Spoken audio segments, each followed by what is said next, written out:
pessoas! Estamos hoje com mais um Papo de AS. Para quem não conhece, é o nosso programa no canal do YouTube, toda sexta-feira, meio-dia, e depois o programa fica lá para quem quiser assistir, quando quiser assistir. O Papo de AS é um programa que convida assistentes sociais para vir discutir um pouco sobre seu exercício profissional, para vir falar também um pouco sobre temas vinculados ao mundo do serviço social. O tema de hoje foi a partir das sugestões que foram colocadas nos comentários, que é o trabalho do assistente social no CRAS. Nós tivemos aí as eleições municipais, então teve muitas mudanças de gestões e muitos profissionais estão assumindo agora, a atuação profissional nesse espaço socioocupacional. Então hoje nós vamos estar discutindo o trabalho do assistente social no CRAS. Se gostou do vídeo, dá uma curtidinha aí, dá uma sugestão de tema. Esse tema do CRAS foi a partir das sugestões que as pessoas colocaram nos comentários. Então comenta aí, se não gostou, sugere também o que a gente pode fazer para melhorar do ponto de vista de conteúdo, de temática, de convidado. Vamos lá! E para falar sobre esse tema, hoje a gente convidou a Alexandra Pereira, que ela é mestre em educação e atualmente está como assistente social no município de Caucaia. E aí, como sempre, eu já agradeço a presença e já jogo uma pergunta, para quem está aí que não atua na assistência, ou que está começando agora, ou que está fazendo estágio, que é uma coisa que a gente fala muito. A gente tem uma formação generalista sobre a política de assistência, sobre a política social, e aí quando a gente chega nos espaços socioocupacionais, a gente tem que buscar essa qualificação, e aí eu já jogo para ti. Quais seriam as normatizações, os documentos que podiam contribuir para esse assistente social ou para esse estudante que está ou querendo conhecer um pouco mais sobre a política de assistência no exercício concreto, no espaço socioocupacional, ou que esteja começando agora a trabalhar como assistente social, nessa dimensão mais operacional, mais operativa, o que é que ele poderia estar buscando para se aprofundar sobre esse tema? Primeiro, eu gostaria de agradecer o convite, está participando desse debate tão importante sobre a atuação do assistente social no CRAS. E assim, uma das normatizações mais importantes é a Política Nacional de Assistência Social, a LOAS, a Lei Orgânica, e a tipificação dos serviços socioassistenciais. Lá vão ter os serviços, benefícios, programas e projetos que são ofertados nos CRAS e outros equipamentos. Tudo que pode ser executado na política de assistência vai estar lá nas tipificações. Nas tipificações. E aí existem vários outros, mas para começar, seria essencial ter o conhecimento dessas normatizações. E aí, dentro dessas normatizações, a gente vai encontrar que o CRAS está dentro da proteção social, que é dividida em proteção social básica e especial, e aí dentro da proteção social básica se insere o CRAS. A política de assistência ela é dividida dentro dessas duas proteções. Isso, exatamente. E aí dentro dos CRAS a gente vai encontrar alguns serviços importantes para o desempenho do trabalho, que é o serviço do PAIF, que é o Serviço de Proteção e Atendimento Integral à Família, o Serviço de Convivência e Fortalecimento de Vínculo, e o serviço que não é muito operacionalizado, que é o Serviço de Proteção Social Básica no domicílio, para pessoas com deficiência e idosos. Mas o carro-chefe do CRAS é o PAIF. E nesse serviço, a gente pode estar realizando atendimentos particularizados, acolhidas, acompanhamentos, grupos. No Serviço de Convivência e Fortalecimento de Vínculo, trabalha com ciclos de vida, então são grupos que eu vou ter determinadas faixas etárias, e aí a gente vai encontrar na tipificação que existem outras subdivisões, que aí de acordo com a demanda que chega no território. Então, no caso, ele trabalha especificamente com o conhecimento da área de abrangência do território, as potencialidades e vulnerabilidades desse território. Então, é possível a gente estar em um CRAS com um serviço de convivência de 0 a 6, e um outro de 0 a 3. A partir das demandas daquele território. Exatamente. Então, vamos lá. Nós temos o Brasil inteiro é dividido nesses territórios e esses territórios possuem CRAS. É isso? A partir das demandas que surgem do território, das necessidades da população, vocês vão executando esses 3 serviços a partir dos segmentos que vão surgindo. Mas esses 3 serviços têm que ser executados a partir do segmento. Então vamos lá, cheguei lá no CRAS, como é esse processo? Como é que eu entro, o que é que eu posso ter, de uma forma geral, eu enquanto usuário? O CRAS é a porta de entrada, né, da política de assistência e ele pode acessar o CRAS de forma espontânea, chegar no CRAS e apresentar sua demanda, ou sendo encaminhado pela rede socioassistencial ou por uma outra política. E aí ele vai trazer uma demanda, né, e vai ser direcionado para um serviço ou um programa, um benefício, um projeto que seja executado naquele CRAS. Quais são as demandas que eu posso levar para o CRAS? Todas as demandas são diversas, todas as demandas que tragam vulnerabilidade e risco social, né? O que apresenta mais são refrações da questão do social relacionadas muito à pobreza, né? Isso na questão realmente monetária, e aí a gente tem, na maioria dos CRAS, um cadastro único descentralizado, e muitas vezes acaba que o profissional é sugado por esse programa, o programa Bolsa Família, e acaba que fica na gestão da pobreza, e isso é bem complicado. Então, a gente tem que estar se apropriando dessas normatizações e de outros debates para que isso não aconteça, né?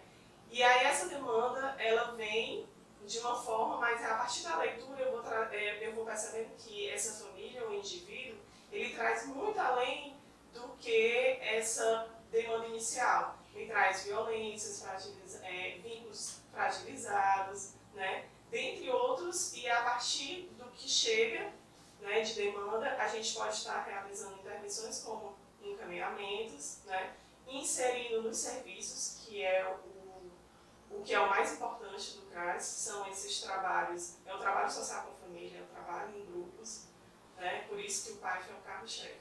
Para que a gente não fique naquela mera execução do benefício, né? Até porque geralmente a demanda inicial do usuário vai ser uma demanda, às vezes, da dimensão, como você falou, da pobreza, da fome, da necessidade de cumprir aquela sua demanda imediata, mas se a gente ficar só nessa dimensão, a gente não vai estar atacando o que ocasionou essa demanda, né? Então, eu acho que é interessante a gente destacar isso que a Alessandra está colocando, até porque é muito aquela frase de o trabalho do assistente social qualquer um faz. Eu já ouvi isso muito em município. Mas às vezes é porque a gente restringe a essa dimensão. Está dentro do perfil, está fora do perfil da concessão do benefício. Isso que a Alessandra traz é muito importante. Que naquele atendimento que o usuário chega numa demanda imediata, podem surgir uma multiplicidade de outras ações que você pode realizar, como você está sugerindo, né? E aí me dá um exemplo dessas ações. Que ações específicas do PAIF, tem ações de profissionalização, que temas são discutidos nesses grupos, para até dar como sugestão, dentro das demandas que mais vocês percebem quando o usuário chega lá. O CRAS ele trabalha na perspectiva da cidadania, né? Então, os grupos, eles tentam, o assistente social tenta passar de uma forma clara e acessível os direitos sociais, tais como o Estatuto da Criança e do Adolescente, Estatuto do Idoso, temas como a violência, o trabalho infantil, né? E trazer de uma forma que eles possam se identificar, né? Se perceber nessa realidade e que possam ser protagonistas mesmo e enfrentar, né? Claro que vai ter todo o apoio técnico, né? Vai ter o apoio do equipamento, mas o CRAS ele trabalha na perspectiva da autonomia desse indivíduo, da autonomia da família. Então, a partir do momento que ele tem conhecimento e sabe de que forma acessar esses direitos, então ele passa a fazer parte do serviço para manter esses vínculos e não com vínculos fragilizados. E ações vinculadas a lazer, profissionalização, tem essas ações também, ou o foco é mais nesse debate da cidadania, das discussões e reflexões da cidadania? Não, a gente tem por exemplo, o Serviço de Convivência e Fortalecimento de Vínculo, ele trabalha com a convivência social também, e aí entra a comunidade, então às vezes no grupo de idosos tem as atividades de lazer, tem passeio, no grupo de criança e adolescente, tem o lazer, tem o futebol, tem um espaço, um momento de convivência que seja recreativo, trabalha com essa questão da convivência. Então, vai depender do que o território tem para oferecer e até mesmo da infraestrutura do CRAS. Tem CRAS que tem quadra, tem CRAS que tem na sua equipe o orientador social que tem uma habilidade para o esporte, né, que tem habilidade para atividades lúdicas. Então, trabalha assim. Ou até construir uma rede também, né? Uma parceria com alguma escola, isso é possível também? Isso é possível. Inclusive, o serviço de convivência não tem a obrigatoriedade de ser especificamente dentro do CRAS, diferente do PAIF. O PAIF ele tem que ser realizado no CRAS, mas o serviço de convivência não. Justamente para oportunizar que a comunidade faça parte do CRAS e o CRAS na comunidade. Então, nas quadras, nas escolas, no posto de saúde, essa parceria ela é importante e necessária.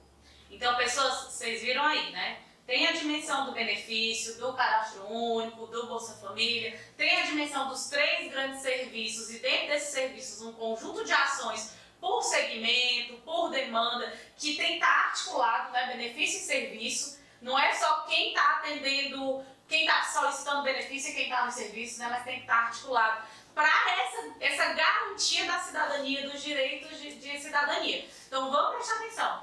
E aí também uma coisa que é interessante, que se a pessoa chega lá com múltiplas demandas, porque o sujeito não chega assim, eu tô com esse problema em tal canto, eu tô com esse problema em tal canto. Não, ele chega com uma multiplicidade de demandas. Então isso requer do profissional um conjunto de conhecimentos também das outras políticas, né? Porque como é que eu vou saber encaminhar se eu não sei se aquilo dali é uma demanda do CAP, se aquilo dali é uma demanda do CREAS, né? Então acho que isso também, o CRAS, por ser essa porta de entrada e por estar mais perto da comunidade, requisita do profissional conhecimento de tudo. Do que eu tenho que levar para a Previdência, não é isso?